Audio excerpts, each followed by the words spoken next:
Hare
बेटी रुक्माईचा वर बेटी रुक्माईचा वर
झाला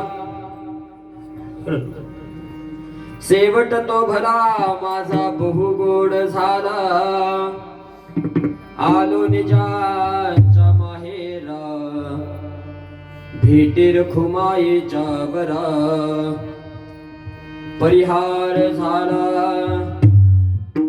अवघ्या दुःखाचा माघीला आलो निजांच्या माहेरा भेटीर खुमाईच्या बरा तुका म्हणे वाणी पुरे आता घेऊ धनी आलो निजांच्या माहेरा भेटीर खुमाईच्या बरा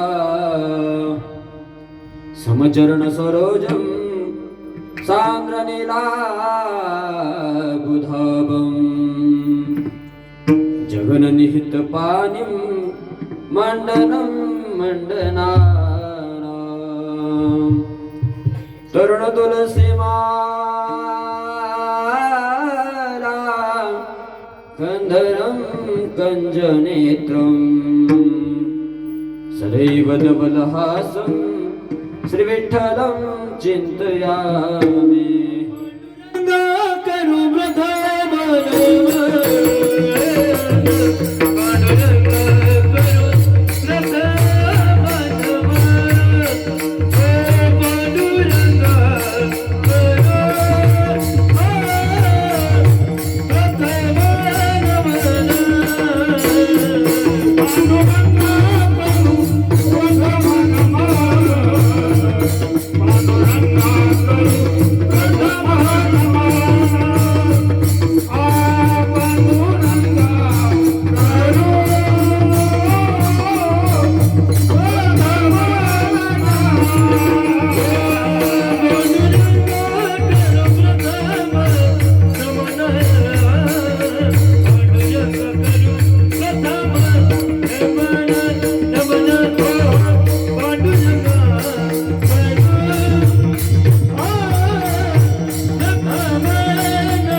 जोडोनिया कर चरणी ठेवी तो माथा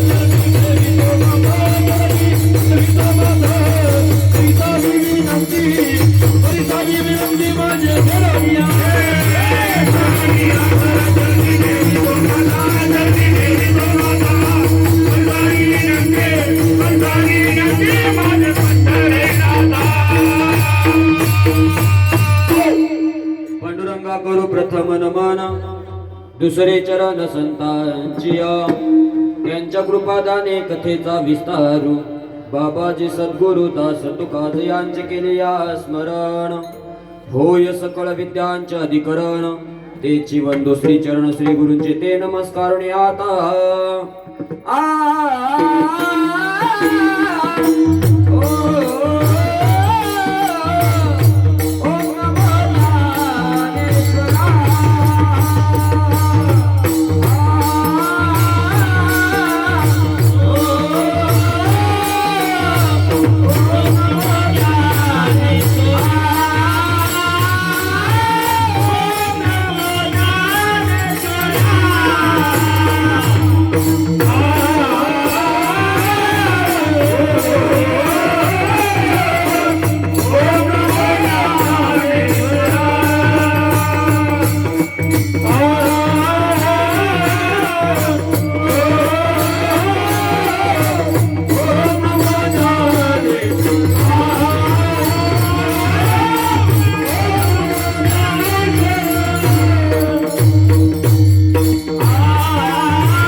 ज्ञानेश्वरा करुणा करा दयाळा तुमचा अनुग्रह लादलो पावन झालो चराचरी मनोजवम मारुतुल्य वेगम जितेंद्रियम बुद्धिमता वरिष्ठम वातात्मजं वानरयुक्तं मुख्यं श्रीरामदूतं शरणं प्रपद्ये नागेन्द्रहराय त्रिलोचनाय भस्मांगरागाय महेश्वराय नित्याय शुद्धाय दिगंबराय तस्मै नकराय नमः शिवाय शरबिंदु समाकारे परब्रह्म स्वरूपिणी वासरास्पीठ निलय सरस्वती नमस्तुते सेवेला की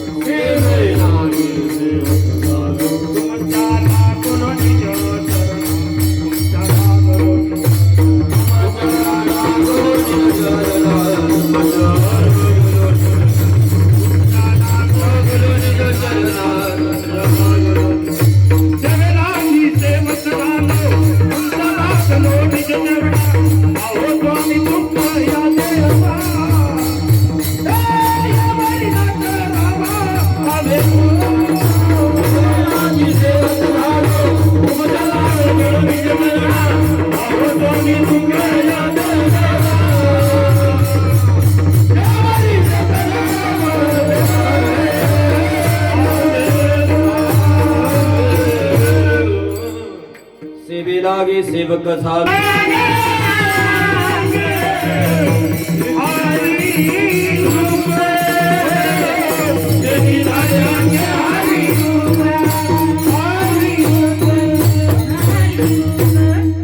जन्म घेणे लागे वासनेच्या संगे. नाथ महाराज हरिपाठामध्ये सांगतात की आपल्याला जन्म घ्यावा लागतो, वासनेच्या संगतीने आपल्याला जन्म घ्यावा लागतो. याचा अर्थ आपला शेवट होत आपल्याला पुन्हा जन्म आहे. पुनरपि जननम पुनरपि मरणम पुनरपि जननी जठरे शयनम. खऱ्या अर्थानं आपल्याला पुन्हा पुन्हा जन्म घ्यावा लागतो, पुन्हा पुन्हा मरावं लागतं, पुन्हा पुन्हा जन्माला यावं. काही माणसं भेटतात, महाराज काय या जीवनाचं खरे, काय खरे तेव्हा काय नाही, एकदा मेलं म्हणजे गेलं. मरायच्या आधी सगळी मजा करून घ्या, मेलं म्हणजे गेलं. मेलं म्हणजे गेलं नाही, मेलं म्हणजे पुन्हा चालू झाले. बरोबर ना? संपलंय का मेलं म्हणजे? अहो या जन्मामध्ये मरताना जर आपली वासना जर एखाद्या विषयामध्ये गुंतली, त्या आधारावरती पुन्हा जन्म घ्यावा लागणार आहे आपल्याला. आणि काय गॅरंटी आपली वासना कशामध्ये गुंतणार नाही? आहे का गॅरंटी? अहो माणूस हा इह लोकांमध्ये जन्माला आलेला आहे ना, या इह लोकांमध्ये येऊन कर्म करतो, कर्म. पण खऱ्या अर्थानं भगवान परमात्मा सांगतो ते कर्म करताना सुद्धा माणूस त्या कर्माच्या फळाची अपेक्षा ठेवतो आणि मग कर्म करतो. आणि तसं कर्म केल्यामुळं त्याच्यामध्ये वासनेची खऱ्या अर्थानं काय होती, उत्पत्ती तयार होती. वासना उत्पत्त होती त्याच्यामध्ये. वासना एकदा तयार झाली मग ते केलेल्या कर्माचं काही आदर नाही. कीर्तन केलं, प्रवचन केलं, वारी केली, पण वारी केल्यानंतर खऱ्या अर्थानं त्या ठिकाणी भगवान परमात्म्याच्या दर्शनासाठी गेलो आणि दर्शन करताना देवाला म्हणलं, देवा लेकर बाळ सुखात ठेव. कशाच्या आधारावरती आपण वारी केली मग? बरोबर ना? आहे ना, मनामध्ये किंतु परंतु आपण ठेवून वारी करतो. देवा काहीतरी माझं चांगलं कर. नाही फायदा होत त्याचा. मग आपण कर्म प्रधान या ठिकाणी जीवन जगतोय. परंतु भगवान परमात्मा असं सांगतो, स्वतः गीतेमध्ये अर्जुनाला सांगत असताना भगवान परमात्मा म्हणतो, हे अर्जुना, कर्मण्येवाधिकार असते मा फलेषु कदाचन. कर्म करत असताना असं कर्म करा की त्या कर्माची कसल्याही प्रकारची अपेक्षा न ठेवता कर्म करा, अपेक्षा रहित कर्म करा, त्याचं फळ तुम्हाला योग्य तेच मिळणार. भगवान परमात्म्याकडे कसली अपेक्षा न ठेवता वारी करा, फळ योग्यच भेटणार. कीर्तन प्रवचन करताना अपेक्षा न ठेवता कीर्तन प्रवचन केली, फळ योग्यच भेटणार. न बघता लय देतात लोक, मागून नाही. ठरलेला एकदा आकडा ठरल्यावर सुद्धा गाळा कमी नाही करत. बरोबर ना? पण न ठरवता गेल्यानंतर खऱ्या अर्थानं जास्त म्हणजे कुठेही झालं तरी बरं. मी अगदी आमचं सांगतो ना, आता आमच्या लोक निघत म्हणून तुम्हाला हसाय आलं, तसं नाही. तुम्ही सुद्धा अगदी शेती करत असा किंवा कोणता व्यवसाय करत असा, त्याच्यामध्ये खऱ्या अर्थानं अपेक्षा विरहित तुम्ही कर्म करा. भगवान परमात्मा दिल्याशिवाय व्यवसायानिमित्त फळ देतसे संचित, फळ देतसे संचित, फळ देतसे संचित. व्यवसायानिमित्त फळ देतसे संचित, फळ देते निश्चय, फळ देते निश्चय.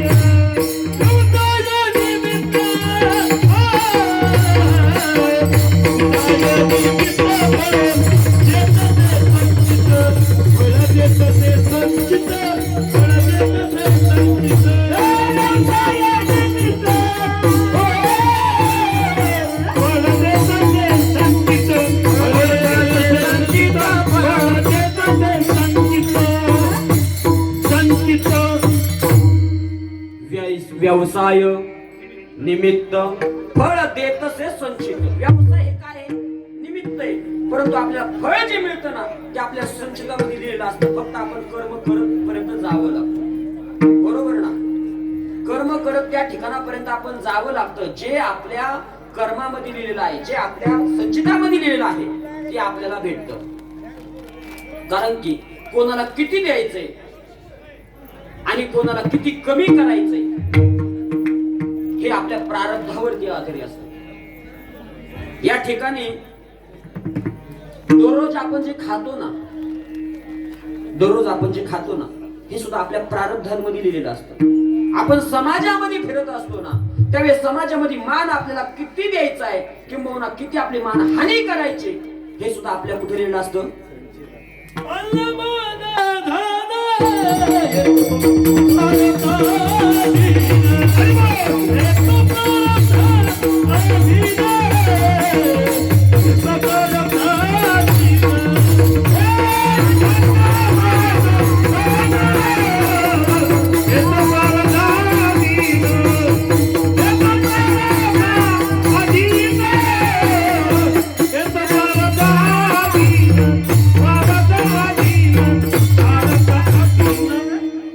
खऱ्या अर्थाने आपल्या जीवाची व्यथा आहे.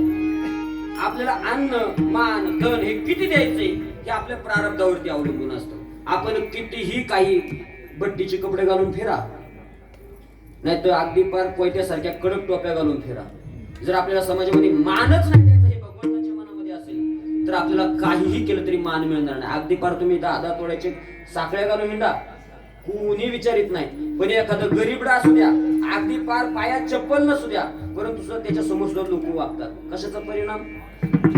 हा भगवान परमात्मा त्याच्या प्रारब्धाच्या हिशोबाने ज्याला त्याला त्या गोष्टी दिलेल्या असतात. मग खऱ्या अर्थानं आपण हे जीवन जगतो हे सर्व कसं आहे? प्रारब्धाच्या आधारित आहे. आणि मग आपलं जीवन प्रारब्धाच्या आधारावरती असल्यानंतर आपल्या आयुष्याचा खऱ्या अर्थानं शेवट होत नाही. आपलं फक्त शरीर जातं. काय होतं? फक्त शरीर जातं, देह बदलतो, आत्मा आपला तोच आहे. आपण मुक्तीला सहजासहजी जात नाही. आणि मुक्तीला जाणारे खऱ्या अर्थानं ते कच्चा मालच वेगळा असतो. तो अजिबात ह्या संसार रूपी बंधनामध्ये गुंतत नाही. तुम्ही आम्ही सर्व संसारिक आहे. आणि खऱ्या अर्थानं मुक्ती प्राप्त करायची असेल तर त्या भगवान परमात्म्याचं नामस्मरण केलं तरच आपल्याला मुक्ती, अन्यथा नाही. आपण जर पाठीमागं गुंतून राहिलो तर आपला देहाचा शेवट होईल, आपला जन्म मरणाचा शेवट होणार नाही. परंतु जगद्गुरु तुकोबऱ्या सांगतात माझा शेवट झालाय. शेवट कशाच्या आधारावरती? जगद्गुरु तुकोबऱ्यांनी खऱ्या अर्थानं त्यांच्या जीवनामध्ये आल्यानंतर संसार सुद्धा केला. एक नाही, जगद्गुरु तुकोबऱ्यांनी 2 संसार थाटले. आपण एकाने घायला तो जगद्गुरु तुकोबरांनी 2 थाटले. परंतु संसारामध्ये असताना जगद्गुरु तुकोबरांनी संपूर्ण संसार त्या देवावरती भार वाहून टाकला आणि तशा पद्धतीने संसार केला. आणि त्या आधारावरती जगद्गुरु तुकोबरा ठाम भूमिका मांडतात की माझ्या आयुष्याचा खऱ्या अर्थानं शेवट हा गोड झालेला आहे.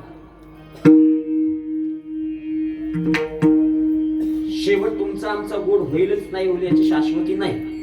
जगद्गुरु तुकोबरांना स्वतःचा शेवट गोड झाला याची शाश्वती आहे. जगद्गुरु तुकोबर आहे खऱ्या अर्थानं भगवान पंढरीश पांडुरंग परमात्म्याच्या चरणावर दर्शन घेतलं आणि देवाला विनंती केली, ए देवादी देवा, बस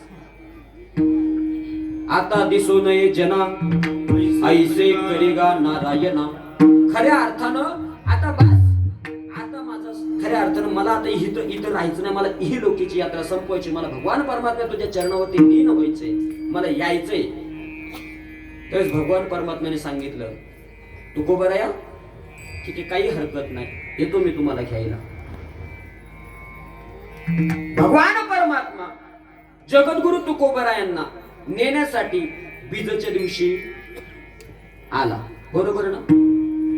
मग बीजच्या दिवशी जगद्गुरु तुकोबरांना नेण्यासाठी आला.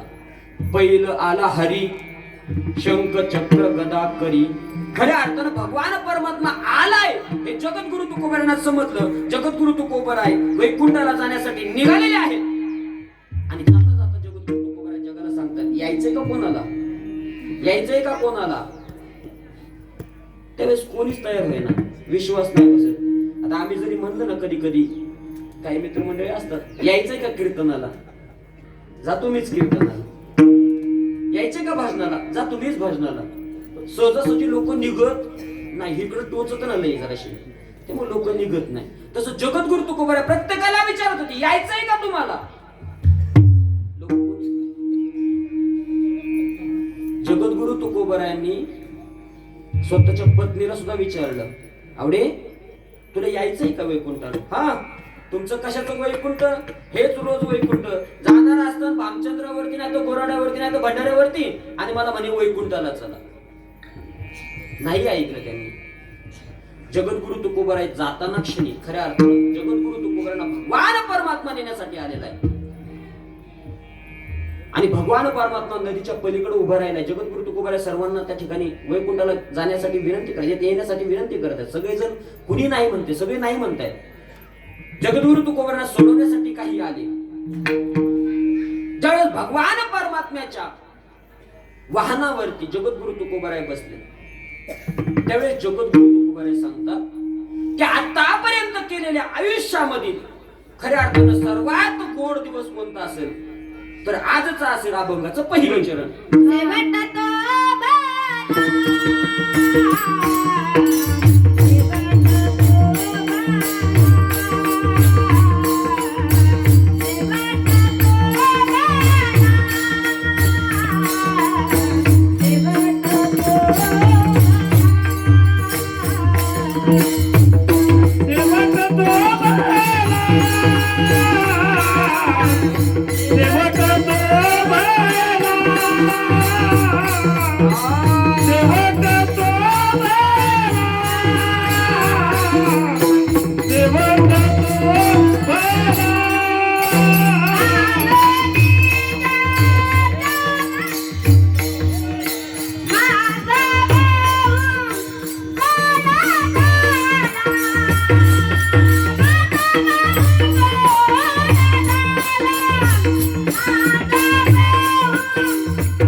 खऱ्या अर्थानं जगद्गुरु तुकोबरायांच्या शेवटच्या क्षणाला भगवान परमात्मा त्यांना नेण्यासाठी आला. म्हणून त्यांच्या आयुष्यामध्ये खऱ्या अर्थानं जाता जाता जगद्गुरु तुकोबराय शेवट तो भला माझा बहु गोड झाला. का तर भगवान परमात्मा मला नेण्यासाठी आला म्हणून माझा जीवनातील शेवट खऱ्या अर्थानं कसा झाला, गोड झालेला आहे.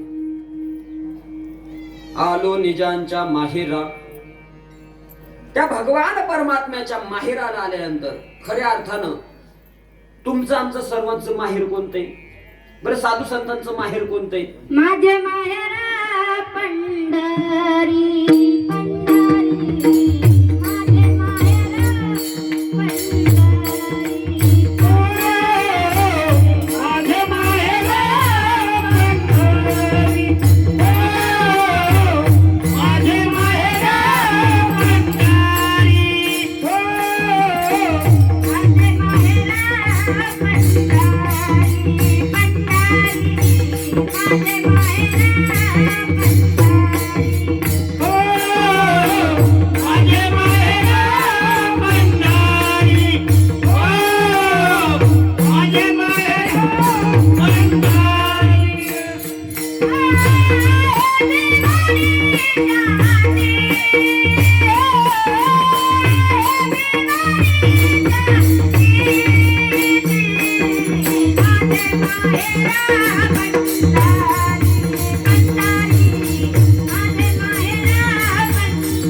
माझे माहेर पंढरी आहे भिवरे चाकिरी.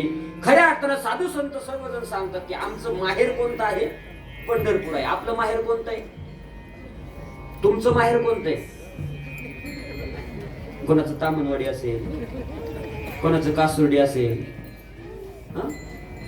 बरोबर ना? वेगवेगळी माहेर आहेत सगळ्यांची. परंतु खरं सांगू, आपलं सर्वांचं माहेर एकच आहे. ते म्हणजे कुठं? हा, त्या भगवान पंढरीश पांडुरंग परमात्म्याचं घर म्हणजे आपलं सर्वांचं माहेर आहे. आपण सर्वजण तिकडूनच आलोय. आपण कुठून आलोय? सर्वजण तिकडून आलोय. आणि जायचंय कुठं? तिकडच जायचंय. म्हणजे मी सासवडवरून आलोय म्हणजे सासवडलाच जाणार आहे ना. हा, बरोबर ना? हा, या इथं काका गाडमुडी मधून आल्या आता. गाडमुडीत जात नाही. काकांना जर म्हणलं आता तुम्ही चला सासवडला आमच्याकडे, जमन का? 1 दिवस येतील, 2 दिवस येतील, पुन्हा गाडमुडीमध्ये जायचे. प्रत्येकाला खऱ्या अर्थानं ज्या ठिकाणावरून आपण आलोय त्या ठिकाणावरती जाणं म्हणजे आपल्याला कसं वाटतं? आपल्या माहेरात गेल्यासारखं वाटतं. बरोबर ना? एखादी माई माऊली असेल, दिवाळीच्या सणासाठी आली, दिवाळीच्या सणासाठी तिला परत जर माहेर सासरला पाठवायचं म्हणत तिला जाऊ वाटतं का? आणि एखाद्या माई माऊलीला समजा दिवाळीच्या सणासाठी भाव न्यायला आला, भाव घरच्यांना विचारती का? ती एकदा विचारती, कानावर घालती, पण गाडी जा म्हणल्यानंतर, गाडी आल्यानंतर म्हणते का थांबा आता तुला मला हे करू दे, मला ते करू दे, मग तू मग थोड्या वेळानंतर जाऊ असं म्हणते काय? पट्टीशी पिशवी भरती लगेच गाडीवरती बसती. आपण सुद्धा त्यासाठी आलोय ना. खऱ्या अर्थानं भगवान परमात्म्याला प्रत्येकाला आयुष्याची मर्यादा घातलेली आहे. ती आयुष्याची मर्यादा उपभोगण्यासाठी आपण इथं सासरी आलेलो आहे. मृत्यू लोक आपलं काय आहे? सासर आहे. प्रत्येकाचं सासर मृत्यू लोक आहे. परंतु खऱ्या अर्थानं गेल्यानंतर आपल्याला कुठं जायचे? आपल्या माहेरामध्ये जायचे. मग जगद्गुरु तुकोबराय सगळ्यांना सांगतायत की खऱ्या अर्थानं माहेरात गेल्यानंतर कोणत्या गोष्टी टेन्शन असतं का? असतं का? सकाळी 8 वाजेपर्यंत झोपलं तरी कोण उठवतं का? कोणी उठवत नाही. पण सासरी आल्यानंतर, सासऱ्यानंतर मग काम करावंच लागतं. जी कामं माहेरात नाही केली ती सुद्धा सासरीमध्ये येऊन करावीच लागतात. हे आपलं सासर आहे. मृत्यू लोक आपलं सासर आहे. मग या सासरामध्ये आल्यानंतर खऱ्या अर्थाने इथं जाच हा होणारच, त्रास हा होणारच आहे. परंतु खरं समाधान जर आपल्याला पाहिजे असेल तर आपल्याला त्या भगवान परमात्म्याच्या घरी म्हणजे कुठं? जिथून आलो तिथं गेलं तर आपल्याला काय मिळणार आहे? जगद्गुरु तुकोबराय सांगतात की त्या पंढरीश पांडुरंग परमात्म्याच्या घरी गेल्यानंतर, त्या रुक्माईच्या पतीपाशी गेल्यानंतर, त्या लक्ष्मीच्या पतीपाशी गेल्यानंतर खऱ्या अर्थानं मला सुख झालं, समाधान झालं. खऱ्या अर्थानं मी ज्याच्यासाठी गेलो होतो त्याचं कार्य माझं करून मी माघारी आल्यानंतर कुठं आलो? मी माझ्या आलो निजांच्या माहेरा. खऱ्या अर्थानं माहेरात आलो. परंतु माहेरात येऊन नुसतं समाधान आहे का? नुसतं माहेरामध्ये येऊन समाधान आहे का? आपण माहेरामध्ये गेल्यानंतर नुसतं घरी गेलं तरी आपल्याला बरं वाटतं का? नाही वाटत. ज्या वेळेस आपण आपल्या आई बापाला पाहू त्यावेळेस खऱ्या अर्थानं आपल्याला माहेरामध्ये आल्यासारखं वाटतं. मग जगद्गुरु तुकोबराय सांगतात खऱ्या अर्थानं माझ्या जीवनामध्ये शेवट अत्यंत गोड झाला. आणि शेवट गोड झाला त्याच्यानंतर मी माहेरामध्ये आलो. आणि माहेरामध्ये आल्यानंतर खऱ्या अर्थानं मी माझ्या मात्या पित्यांना, खऱ्या अर्थानं मी त्या रुक्माईच्या पतीला भेटलो. माझा शेवट गोड झाला. अभंगाचं दुसरं चरण. आलो निजाच्या माहेरा, आलो निजाच्या माहेरा, आलो निजाच्या माहेरा, आलो निजाच्या माहेरा.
आलो निजांच्या माहेरा भेटे रखुमाईच्या वरा.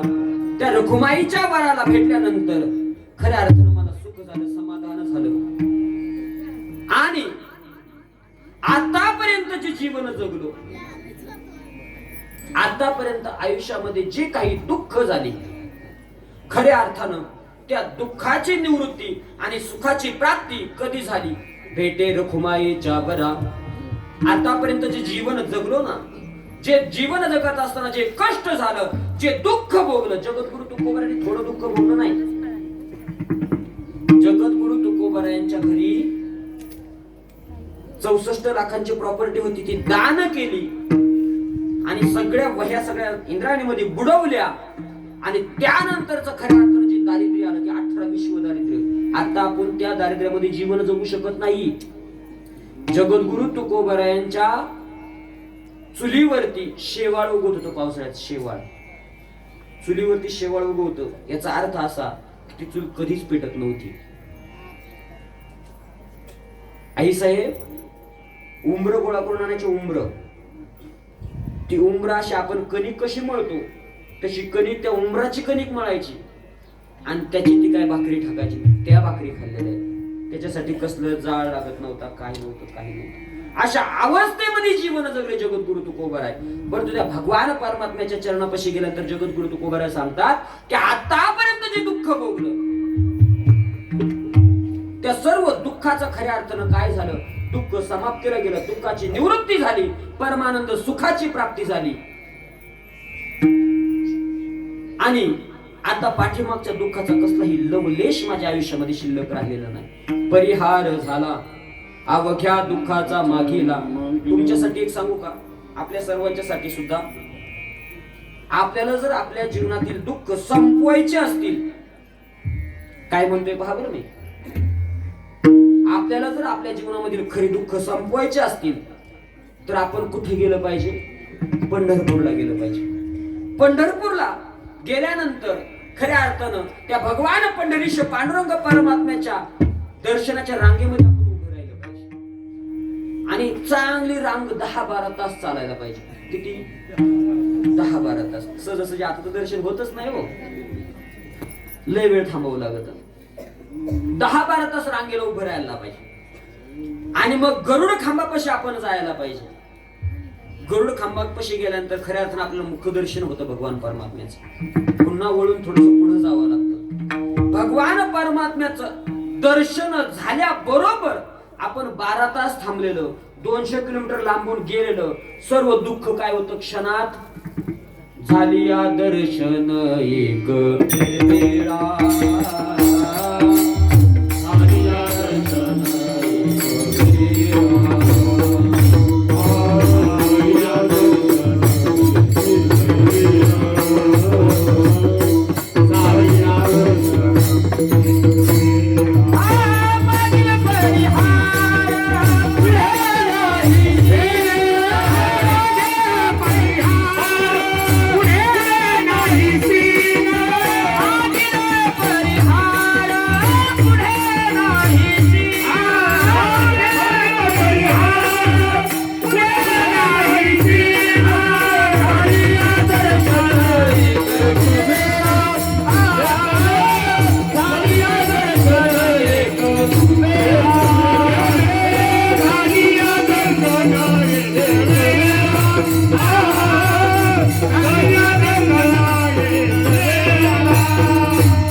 पुढे नाही क्षीण.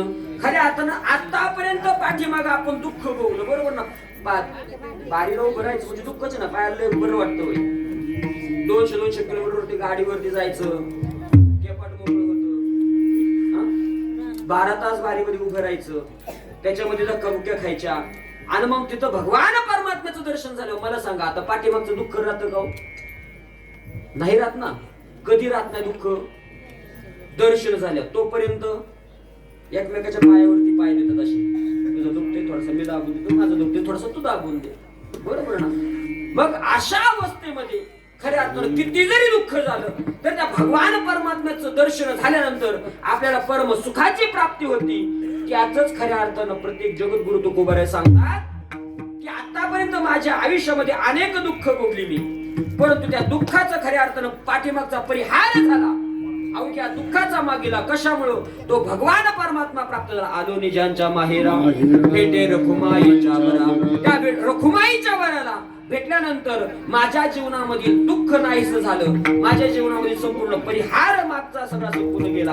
माझ्या जीवनामधील खऱ्या अर्थानं शेवट चांगला झाला. कशामुळं? त्या भगवान परमात्म्याला भेटल्यामुळं, तो भगवान परमात्म्याच्या चरणावरती लीन झाल्यामुळं. मग तुम्हाला सर्वांना वाटतं ना तो भगवान परमात्मा आपलासा व्हावा? वाटतं ना? मग कधी होतो भगवान परमात्मा आपला असा? भगवान परमात्म्याचं नामस्मरण केलं की तो भगवान परमात्मा आपलासा होणार. बरोबर का? मुखी नाम अतिमोक्ष ऐसी साक्ष आणि मोक्ष मिळाला. याचा अर्थ तो भगवान परमात्म्याच्या चरणाशी आपण लीन झालो, त्या भगवान परमात्म्याला आपण जाऊन मिळालो. असं वाटतंय ना आपल्याला आपण भगवान परमात्म्याला जाऊन मिळावं? सर्वांनी हात वर करा. हरी विठोबा रखुमाई, हरी विठोबा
शेवट तो भला माझा बहु गोड झाला. आलो निजांच्या माहेरा भेटे रखुमाईच्या वरा. परिहार झाला अवघ्या दुःखाचा मागेला. आलो निजांच्या माहेरा भेटे रखुमाईच्या वरा. आणि शेवटच्या चरणामध्ये जगद्गुरु तुकोबाराय सांगतात की त्या भगवान परमात्म्याला भेटल्यानंतर माझा शेवट गोड झाला. त्या भगवान परमात्म्याला भेटल्यानंतर माझ्या आयुष्यामध्ये खऱ्या अर्थानं सुखाची प्राप्ती झाली. दुःख सगळं संपून गेलं. त्या भगवान परमात्म्याला भेटल्यानंतर माझ्या जीवनामधील पाठीमागच्या सर्व दुःखाचा परिहार झाला. आणि आता बस जीवन जगत असताना जे कृतकार्य व्हायचे ते सर्व झालेलं आहे. आता फक्त त्या भगवान परमात्म्याचं नामस्मरण घेणं हेच एवढंच या वाणीला काम राहिलं. अभंगाचं शेवटचं चरण. तुका मानवानी, तुका मानवानी, तुका मनवानी,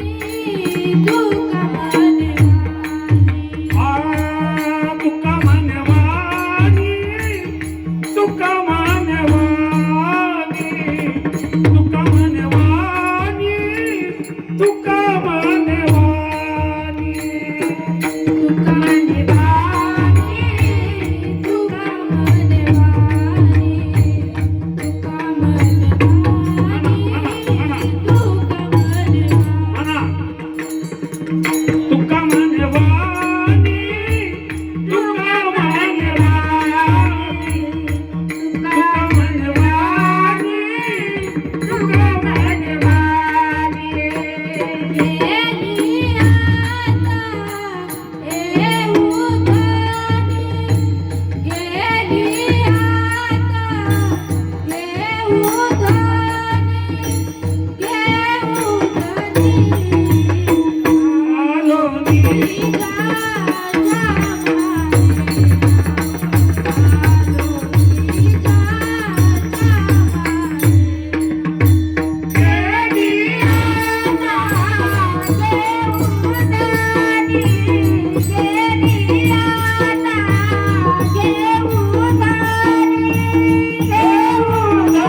शेवट तो भला माझा बहु गोड झाला आलो निजांच्या माहेरा भेटे रखुमाईच्या बरा परिहार झाला अवघ्या दुःखाचा मागीला आलो निजांच्या माहेरा भेटे रखुमाईच्या बरा तुका म्हणे वाणी पुरे आता घे उधनी आलो निजांच्या माहेरा भेटे रखुमाईच्या बरा यथामती यथावकाश झालेली संकीर्तन रूपी सेवा भगवान पंढरीश पांडुरंग परमात्म्याच्या चरणावरती अर्पण करतो.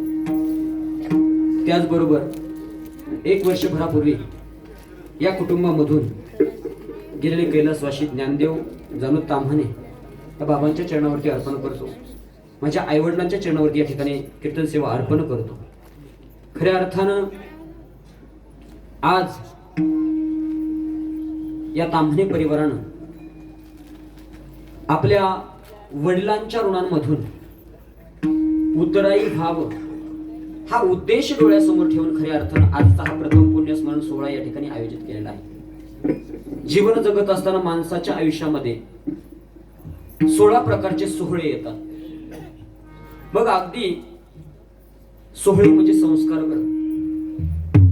अगदी आपण जन्माला आल्यापासून ते मृत्यूपर्यंत अंत्यसंस्कार सुद्धा हा एक सोहळाच आहे. आणि गेल्याच्या नंतर 1 वर्षभरानंतर खऱ्या अर्थानं प्रथम पुण्यस्मरण सोहळा हा शेवटचा सोहळा या ठिकाणी माणसाच्या आयुष्यामध्ये असतो. प्रथम पुण्यस्मरण कशासाठी करावं, का करावं, थोडक्यात या ठिकाणी मी मांडून जाईल. गेलेल्या आपल्या कुटुंबामधून एका सदस्याच्या नावानं खऱ्या अर्थानं ज्ञानदान व्हावं, अन्नदान व्हावं आणि खऱ्या अर्थानं वस्त्रदान असेल, गोदान असेल, पिंडदान असेल, 7 प्रकारची दानं आहेत. ती सर्व दानं खऱ्या अर्थानं आपल्या कुटुंबामधून गेलेल्या जीवात्म्याच्या नावानं घडावीत. ते जर घडले तर आपल्याला आपण जीवन जगत असताना सुख समाधान याची सर्वाची प्राप्ती होत असते. याच्यासाठी प्रथम पुण्यस्मरण करावं किंवा पुण्यस्मरण करावं. जे नाही करत, इकडे जर पैसे नाही घालवले तर दुसऱ्या मार्गाने त्यांना पैसे घालवावे लागतात. मग त्यांच्या पाठीमागे काहीतरी येडापिडा लागते. मग काकांच्याकडे जातात, ब्राह्मण काकांच्याकडे. मग काका सांगतात नारायण नाग बली करा, त्रिपिंडी करा, नाशिकला जा, अनेक गोष्टी सांगतात. पण खऱ्या अर्थानं जर आपण पिंडदान केलं, पुण्यस्मरण केलं, आपल्याला घरातल्या गेलेल्या जीवात्म्याच्या नावानं सर्व सोहळे या ठिकाणी जर आपण केले तर मग आपल्याला पुढच्या आयुष्यामध्ये कोणत्याही गोष्टीची कमतरता भासत नाही. तुका म्हणे पितृ आशीर्वाद कल्याण इच्छिती सर्व काळ किंबहुना सदा त्यांचे. खऱ्या अर्थानं आपल्या कुटुंबामधून गेलेले पितृ जे असतात ना, पितृ, ते सर्व पितृ आपल्याला आशीर्वाद देतात आणि आपल्या कुटुंबाचं, आपल्या कुळाचं कल्याण व्हावं अशी अपेक्षा खऱ्या अर्थाने भगवान परमात्म्याकडे व्यक्त करतात. भगवान परमात्म्याला ती अपेक्षा पूर्ण करावी लागते. आणि जर नाही केलं तर आहा कटा त्यांचे करीती पितर वंशी दुराचार पुत्र. जरा ज्यांनी केले नाहीत ना, आपल्या घरामधून गेलेल्या जीवात्म्यांचे वर्ष श्राद्ध असेल, त्यांचे काही श्राद्ध असतील ते, तर खऱ्या अर्थानं ते पित्र आपल्या नावाने बोट मोडत असतात, दातखड्या खात असतात आणि भगवान परमात्म्याला सांगतात, हे भगवंता, वंशी दुराचार पुत्र झाला, आमच्या वंशाला बुडवणारा खऱ्या अर्थानं पुत्र आमच्या या कुळामध्ये जन्माला आलेला आहे. खऱ्या अर्थानं याच्यासाठी पिंडदान करावं. दुसरी गोष्ट, आपल्यामधून गेलेल्या जीवात्म्याला भगवान परमात्म्याच्या चरणावरती लीन होता यावं, त्याला स्वर्गाची प्राप्ती व्हावी, याच्यासाठी पुण्यस्मरण करावं. जर ते पुण्यस्मरण केलं किंवा एखादा व्यक्ती जर गेला आणि जर त्याचं पुण्य जर कमी पडलं, त्याला स्वर्गात जाणे इतपत जर पुण्य नसेल तर त्याला स्वर्गात जाता येत नाही. समजा आपण यवतवरून बसला बसलो, उरुळीपर्यंत तिकीट काढलं काय आणि जायचंय आपल्याला कुठं हडपसरला, पण तिकीटच उरुळी काढा इथपर्यंतच पैसे आहेत आपल्याकडं. कंडक्टर आपल्याला हडपसरला नेईन का? हा, काल आमचा एक महाराज आला बसून समजा तिथनं वरुड मधनं बसला आणि डायरेक्ट उरुळीला उतरला, तिकीट काढलं होतं यवतच. कधीतरी होतं समजा तसं, पण ते कधी झोप लागल्यामुळे भगवान परमात्म्याचं नामस्मरण केलं तर होऊ शकतं. खरं सांगू का, सहजासहजी आपल्याला स्वर्गाची प्राप्ती होत नाही. आपल्या गेलेल्या जीवात्म्याला कुणी असू द्या, बरं कुणी असू द्या, जर पुण्य कमी पडलं ना तर मग राजा असो आणि रंक असो, कुणी असो, पुण्य कमी पडलं की त्याला दुसरा पर्याय नाही. मग काय करायचं? आपल्या गेलेल्या जीवात्म्याच्या नावाने इथून जर आपण ज्ञानदान, अन्नदान, त्याचा पुण्याचा संचय जर पाठवला तर खऱ्या अर्थानं स्वर्गामध्ये त्यांना प्राप्ती होती आणि स्वर्गाची प्राप्ती आपल्या पितरांना व्हावी असं वाटतं. म्हणून आपण प्रथम पुण्यस्मरण किंवा श्राद्ध कर्म या ठिकाणी करायचे असतात. एका वडिलांच्या ऋणांमधून उतराई व्हावं ही अपेक्षा डोळ्यासमोर ठेवून या ठिकाणी राजेंद्र ज्ञानदेव ताम्हाणे, त्याचबरोबर रामदास ज्ञानदेव ताम्हाणे आणि समस्त ताम्हाणे परिवार, त्यांच्या एक भगिनी आहेत आशाबाई उत्तम लोणकर, सुना नातवंडे, असा समस्त ताम्हाणे परिवार यांनी आपल्या वडिलांच्या ऋणांमधून खऱ्या अर्थानं उतराई व्हावं. कितीही काही केलं तरी आपण आई बापाच्या ऋणांमधून मुक्त होत. आईने आपल्याला जन्म दिलेला असतो, आई आपलं सांभाळ करते, आई आपल्याला खाऊ पिऊ घालते, मोठं करते, सगळं करते. आपण आईला खाऊ घालू, आईला आंघोळ घालू, आईचे केस विसरू, आईला सगळी नवी नवी चांगली कपडे आणून देऊ, आईला जन्म देऊ शकतो? नाही शकत. आईच्या उपकारामधून आपण मुक्त होऊ शकत नाही. आणि तसंच वडिलांचं सुद्धा आहे. वडिलांनी केलेल्या आपल्यावरती प्रत्येक उपकारामधून आपण उतराई होऊ शकत नाही, परंतु प्रयत्न करणं हे प्रत्येकाचं कर्तव्य. तुका म्हणे फार थोडं तरी आपण त्याच्यामध्ये उतराई होण्याचा प्रयत्न खऱ्या अर्थानं आपण डोळ्यासमोर ठेवून ते कर्म केले पाहिजेत. या ठिकाणी भाऊंनी या ठिकाणी आमंत्रित केलं. खऱ्या अर्थानं एक वडील गेल्यानंतर कुटुंबावरती काही कळा येते. खऱ्या अर्थानं माझ्याकडे बरीच मुलं आहेत अशी की ज्यांचे वडील नाहीये. त्या दिवशी भोरमध्ये एक शिक्षण संस्था आहे, पूर्ण अनाथ आश्रम आहे, फक्त अनाथ पोरं त्यांच्याकडे समजतात. ते माझे मित्रच आहेत. पण त्यांच्याशी माझी चर्चा होत असताना त्यांनी सांगितलं, महाराज उभं आयुष्य म्हणलं मी फक्त यांच्यासाठी सोडले, ज्यांना कोणीच नाही ना त्यांना सांभाळायचं. आणि तशीच माझ्याकडे सुद्धा आहेत काही मुलं, कोणाला आई नाही, कोणाला वडील नाही, कोणाला दोन्ही नाही, अशा मुलांचा सांभाळ करतो. काय त्याच्यापेक्षा दुसरं समाधान नक्की कशामध्ये आहे? जे का रंजले गांजले त्याची म्हणी जो आपले, खऱ्या अर्थानं त्यांच्यावरती प्रेम करणं खऱ्या अर्थानं ही काय आहे? परमार्थ आहे. मग वडील गेल्यानंतर खऱ्या अर्थानं त्या पोरांची अवस्था काय ही मला माहिती. आणि प्रत्येकाची अवस्था सुद्धा, बाप म्हणजे घरावरचं छत्र आहे महाराज. कितीही मोठं दुःख येऊ द्या, जर बाप फक्त ओसरीमध्ये बसलेला असेल ना तर दुःखाची तीव्रता कमी होत असते महाराज. जगामध्ये तुम्ही गाव कितीही फिरा, तुम्ही तालुक्यात फिरा, जिल्ह्यात फिरा, राज्यात फिरा, देशात फिरा, नवे नवे जगामध्ये फिरा, अख्ख्या जगाने तुम्हाला शाबासकी देऊ द्या, अख्ख्या जगाने शाबासकी देऊ द्या, पण घरात जर बापाने शाबासकी दिली नाही ना, जगाची शाबासकी फुकट जाणार आहे महाराज. परंतु जगाने शाबासकी नका देऊ द्या, फक्त आपल्या बापाने आपल्या पाठीवरती थाप टाकून म्हणावं, बस कल्याण केलं, सार्थक झालं माझं, आपल्या जीवनाचं सार्थक झालं. एवढा अधिकार खऱ्या अर्थानं बापाकडे असतो. आज भाऊंच्या जीवनामधून खऱ्या अर्थानं बापाचं जाणं झालेलं आहे. त्यांची देहाची सर्व इति कर्तव्यता पूर्ण करून. आणि एक सांगू, दुःखामध्ये कष्ट करण्यासाठी त्यांचे वडील होते. अत्यंत कष्ट करून त्यांनी हा संसारात हाटला असेल. त्यांचंच नाही, प्रत्येकाचं आपलं पहा. अगदी शून्यातनं विश्व निर्माण आपल्या वडिलांनी केलेलं असतं. आणि ज्या वेळेस खऱ्या अर्थानं सुखाचे दिवस येतात त्यावेळेस पाहण्यासाठी ते नसतात.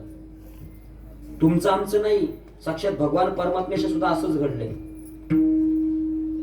रामाला वनवास झाला, 14 वर्ष रामाने वनवास भोगला. 14 वर्ष वनवास भोगल्यानंतर प्रभू रामचंद्र पुन्हा अयोध्येमध्ये आले. तोपर्यंत दशरथ राजे नव्हते. रामाचा राज्याभिषेक सोहळा झाला, पण ते पाहण्यासाठी दशरथ राजे नव्हते. खऱ्या अर्थानं भाऊंच्या जीवनामध्ये सुद्धा असाच प्रसंग आला. सगळं ठिकाणी. आणि दुसरी गोष्ट, आज खऱ्या अर्थानं बाबांना नक्कीच या ठिकाणी स्वर्गाची प्राप्ती झाल्याशिवाय राहणार नाही, ठामपणे मी सांगू शकतो. कारण धन्य हरिभक्त जन्मले ज्या वंशी, ज्या वंशामध्ये हरिभक्त जन्माला आलेत ना, खऱ्या अर्थानं त्या वंशाचा उद्धार झाल्याशिवाय राहत. भाऊंच्या गळ्यामध्ये माळ आहे, त्यांच्या मुलांच्या गळ्यामध्ये माळ आहे, त्यांच्या नातूच्या गळ्यामध्ये माळ आहे. नातू माझ्याकडे शिकायला आहे. 100% हरिभक्त जन्माला आलेला आहे. आणि हरिभक्त ज्या कुळामध्ये जन्माला आलाय त्या कुळाचा उद्धार झाल्याशिवाय राहत संतांची प्रमाण आहे. खऱ्या अर्थानं मी माझ्या श्री संत सोपान काका आध्यात्मिक वारकरी शिक्षण संस्थेच्या वतीनं या ठिकाणी बाबांना भावपूर्ण अशी श्रद्धांजली अर्पण करतो. आणि जास्त काही ते वडिलांची गाणी वगैरे हे म्हणणं उचित नाही ठरणार, कारण की आज या ठिकाणी माझ्याकडे 70 ते 80 मुलं शिकत आहेत. आणि जर मीच गाणी म्हणत फिरलो, पोरं तीच करणार आहेत. मग गाणी जर म्हणत फिरलं तर तेच केलं तर पुढे जाऊन चांगला वक्ता तयार होणार नाही. म्हणून खऱ्या अर्थानं मला येतं सगळं, पण ते म्हणतात ना, नाचायला येतं पण अंगण वाकडं म्हणून मोकळं व्हायचं. तशातली गत अंगण वाकडं म्हणायचं, येत नाही म्हणायचं, काही हरकत नाही. पण ती गाणी वगैरे खऱ्या अर्थाने या ठिकाणी नाही म्हणावीत. कीर्तनाच्या गादीवरती खऱ्या अर्थानं भगवान परमात्म्याचं चिंतन व्हावं. ऐशी कीर्तन मर्यादा संतांच्या घरची, वर्णावी ती थोरी एका विठ्ठलाची, त्याच्याशिवाय दुसरं काही या गादीवरती उभं राहून म्हणावं नाही म्हणावं. खऱ्या अर्थाने या मताचा मी आहे. त्यामुळं मिश्र संत सोपान काका आध्यात्मिक वारकरी शिक्षण संस्थेच्या वतीने या ठिकाणी भाऊ ज्ञानदेव जानू ताम्हाणे, काय म्हणायचं त्यांना, दादांना भावपूर्ण अशी श्रद्धांजली अर्पण करतो. त्याचबरोबर श्री भुलेश्वर पंचकृषी सेवा मंडळ यांच्या वतीने या ठिकाणी भाऊंना भावपूर्ण अशी श्रद्धांजली दादांना भावपूर्ण अशी श्रद्धांजली अर्पण करतो. खऱ्या अर्थानं मी भगवान परमात्म्याच्या चरणी अशी प्रार्थना करतो की दादांना पुन्हा याच कुळामध्ये जन्माला घालावं आणि खऱ्या अर्थानं उर्वरित राहिलेली सेवा पुन्हा भावांच्या हातून त्यांची व्हावी अशी अपेक्षा या ठिकाणी भगवान परमात्म्याच्या चरणावरती व्यक्त करतो. आणि माझ्या झालेल्या कीर्तन रूपी सेवेला पूर्ण विराम. ज्ञानेश्वर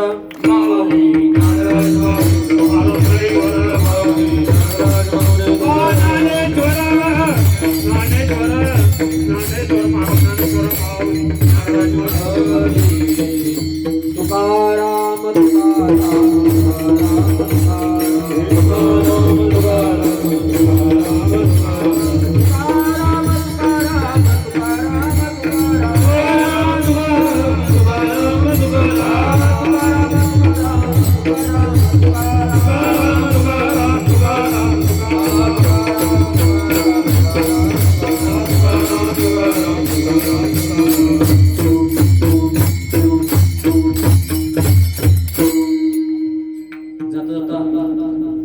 एकच विनंती ताम्हाणे परिवाराला करून जाईल.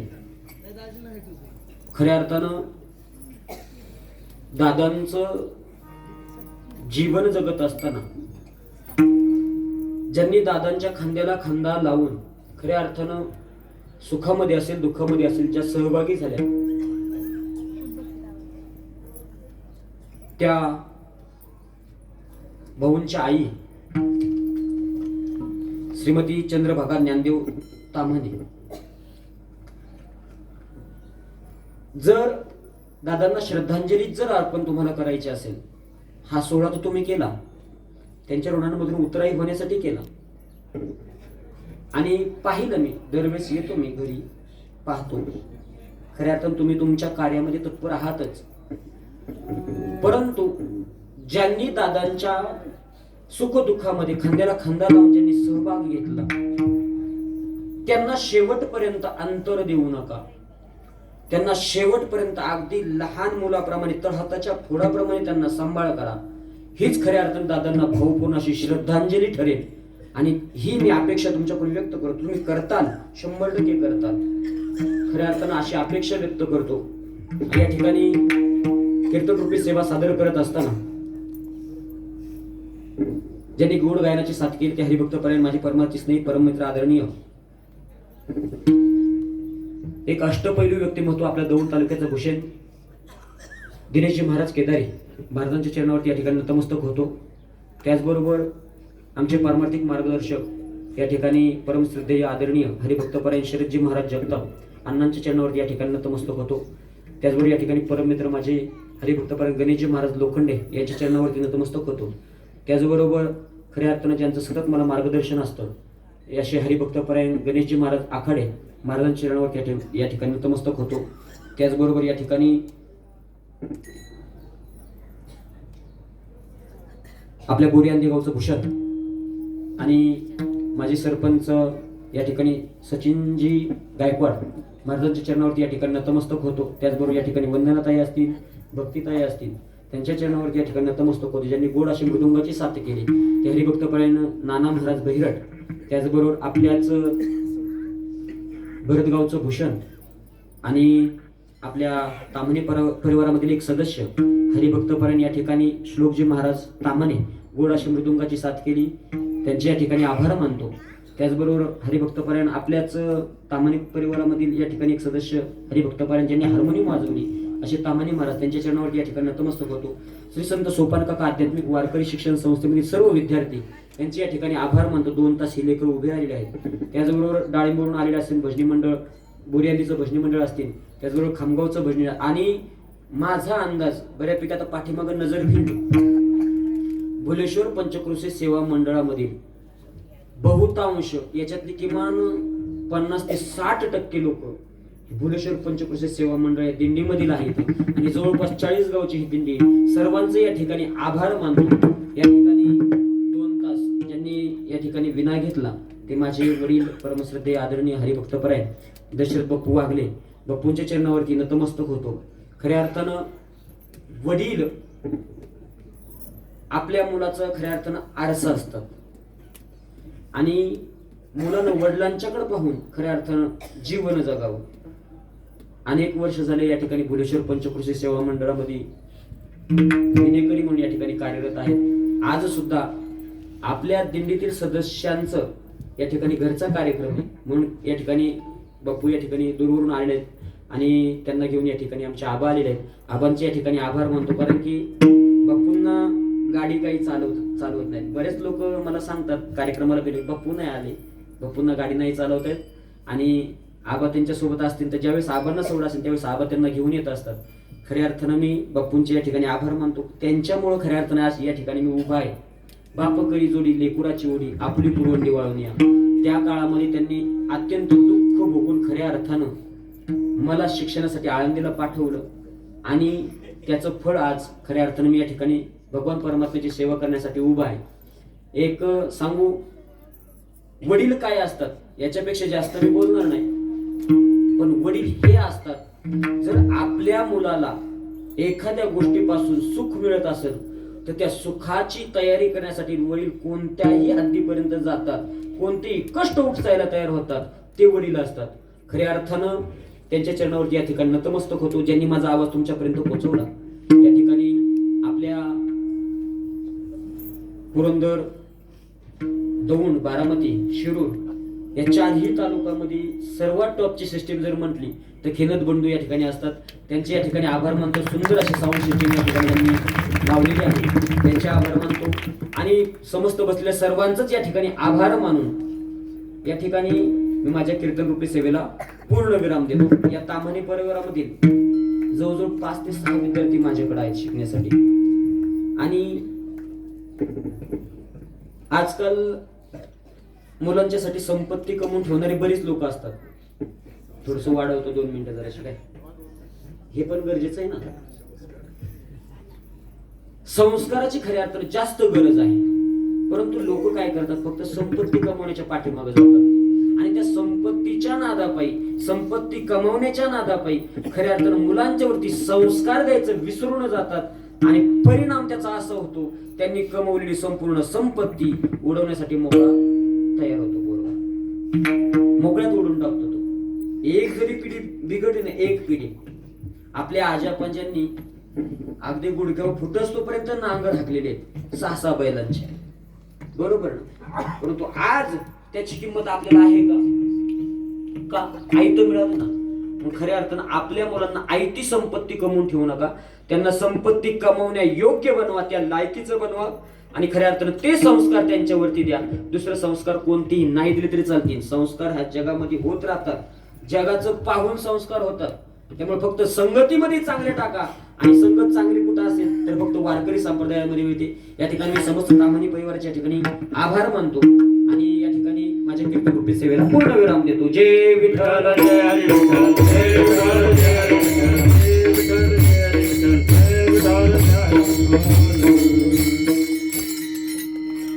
जय विठ्ठल जय हरी विठ्ठल जय विठ्ठल जय हरी विठ्ठल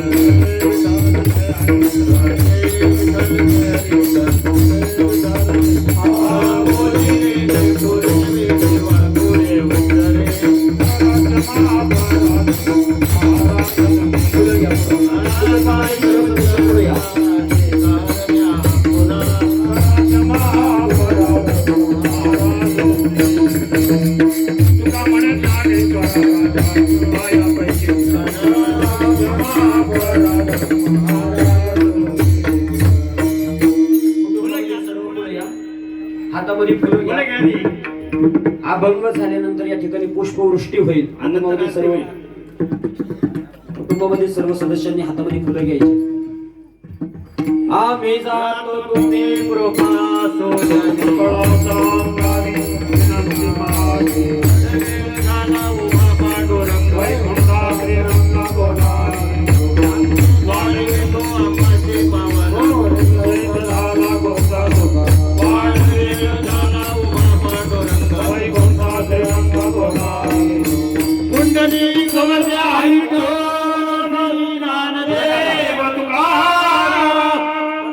पंढरनाथ भगवान की माऊली ज्ञानेश्वर महाराज की जय, जगद्गुरु संत तुकाराम महाराज की जय, सोपान काका महाराज की जय, अपने अपने माता पिता की जय, भारती ज्ञान राज